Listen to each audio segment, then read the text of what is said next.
sinmiş yanık könül kokusu. Aparır qəm qüssə dünyadan məni. Dərdim dəryadan dərinlik cahan dolusu. Gözlərim illər yorğunu giryan dolusu. Üstümə sinmiş yanıq könül qoxusu. Aparır qəm qüssə dünyadan məni. Dərdim dəryadan dərinlik cahan dolusu. Özümə hər kəsi yük edirəm. Ömrümü yox yerdə hədər edirəm. Ürəyimin odu özgələrdən alovlanır. Hər kəsə şən, özümə qəhər verirəm.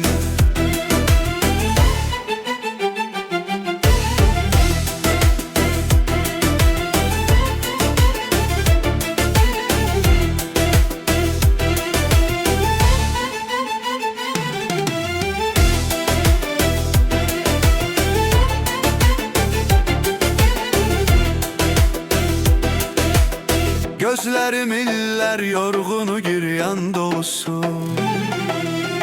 Üstümə sinmiş yanıq könül qoxusu. Aparır qəm qüssə dünyadan məni. Dərdim dəryadan dərinlik cahan dolusu.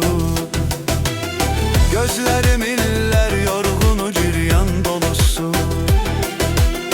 Üstümə sinmiş yanıq könül qoxusu.